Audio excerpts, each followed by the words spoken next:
নমস্কার শিক্ষার্থী বন্ধু, 35তম বিসিএস কোশ্চেন এসেছিল যে দ্বৈপায়ন শব্দটির শুদ্ধ সন্ধি বিচ্ছেদ কি হবে। দ্বীপ যোগ আয়ন, দ্বীপ যোগ অয়ন, দ্বীপ যোগ অনট নাকি দ্বীপ যোগ অনট। এখানে হ্রস্বইকার আছে, এখানে দীর্ঘইকার আছে, কোনটি সঠিক হবে? শিক্ষার্থী বন্ধু, মূলত এই দ্বৈপায়ন শব্দটি সন্ধিদার শব্দ নয়, এটা হচ্ছে প্রত্যয় সাধিত শব্দ এবং এটা তদ্ধিতান্ত শব্দ।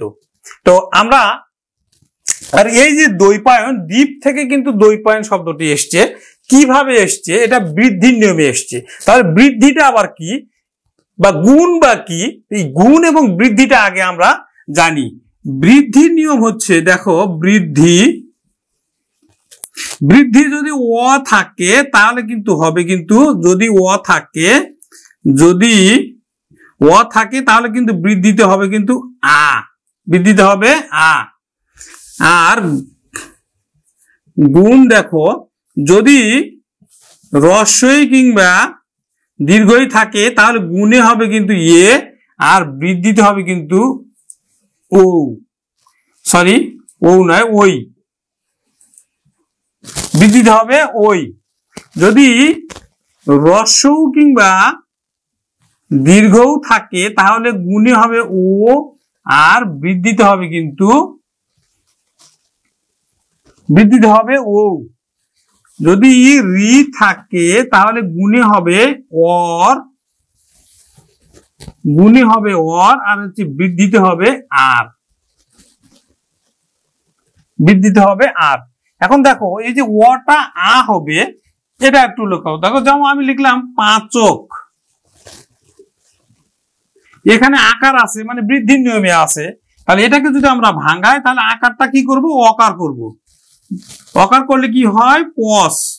এই পস যোগ তারপরে উচ্চারণ থাকলো কিন্তু অক, পস যোগ অক, পাচক। তাহলে অটা আ হয়ে গেল। এখন দেখো এই অটা এখানে কিন্তু আ হয়েছে, এটার নামে কিন্তু বৃদ্ধি। তাহলে আগের আরো কিছু আমরা দেখি। এই যে রস্বই দীর্ঘই থাকলে কিন্তু গুণে হয় এ, বৃদ্ধিতে হয় কিন্তু ওই।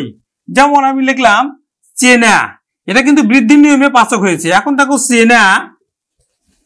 চেনা, তাহলে একার আছে, একার থাকলে কিন্তু গুণ, তাহলে চেনাটা কি হবে? সিন যোগ আ, সিন যোগ আ, চেনা। তারপরে দেখো ধোয়া, ওকার আছে, দেখো ওকার আছে গুণের নিয়মে, তাহলে হয় হ্রস্ব অথবা দীর্ঘ দিয়ে ভাঙাবো। তাহলে আমরা ভাঙালাম ধু যোগ আ, এই আটা আবার অন্তস্থ অ হয়, সেটা আগম বা আদেশ অনুযায়ী। তারপরে দেখো কর্তা,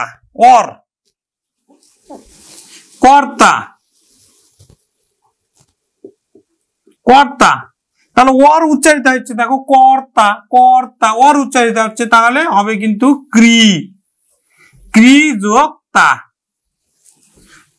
কর্তা। আমরা গুণটা বুঝলাম, এখন আমরা বৃদ্ধিটা বুঝি। তো ওটা আ হয় আমরা বুঝেছি। এখন দেখো শৈশব,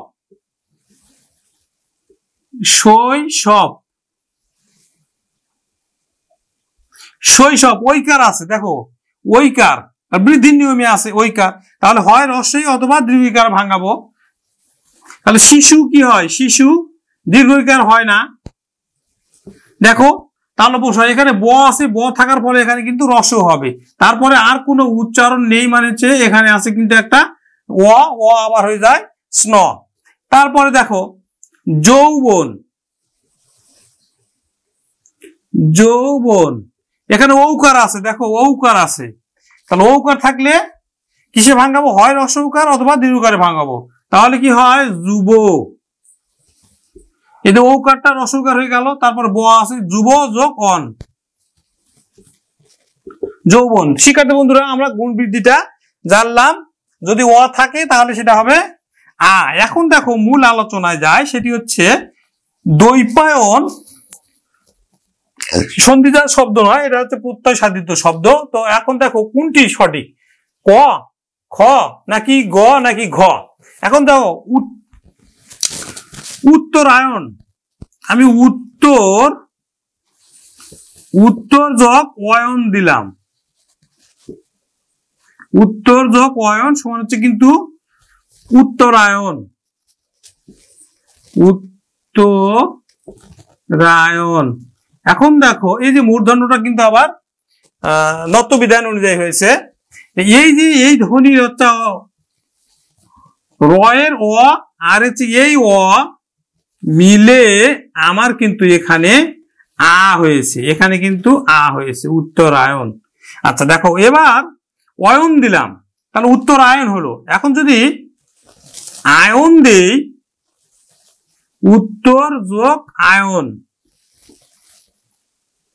শিক্ষার্থী বন্ধু একটা জিনিস মনে করে রাখবে, যখনই হচ্ছে আয়ন দিব তখনই কিন্তু আয়ন যে প্রত্যয় সেটা যখনই দিব তখন কিন্তু আদি স্বরের কিন্তু বৃদ্ধি ঘটবে, আদি স্বরের কি ঘটবে? বৃদ্ধি ঘটবে। তাহলে এই যে রস্যৌকারটা আমার কি হবে? এবার ঔকার হবে। তাহলে যদি এবার আমরা ঔকার দিই তাহলে কি হয়? ঔকার দিলাম, তারপরে তয়ে ত আছে, তয়ে ত, তারপরে এই যে অ আর এখানে আ, তাহলে আ হয় ঔত্তারায়ন। এই ঔত্তারায়ন বলে কোনো শব্দ নেই, তার মানে হচ্ছে উত্তরের সাথে আয়ন প্রত্যয় যুক্ত হবে না, উত্তরের সাথে অয়ন প্রত্যয় যুক্ত হয়ে উত্তরায়ন হবে। তারপরে দেখো নারায়ণ।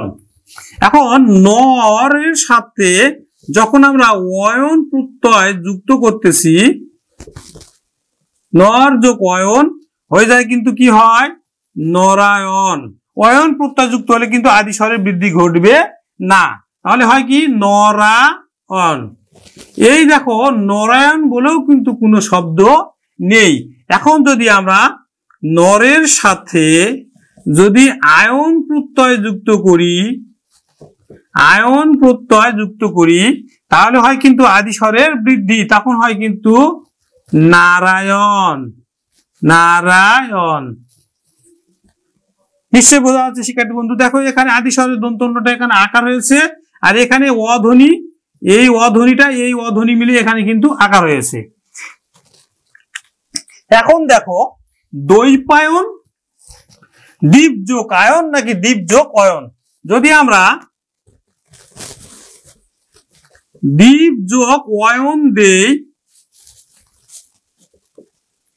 অয়ন, তাহলে কিন্তু হয় আমার আদি স্বর বৃদ্ধি ঘটবে না, আদি স্বর বৃদ্ধি ঘটবে না, দ্বীপায়ন, দ্বীপায়ন, আদি স্বর বৃদ্ধি ঘটছে না।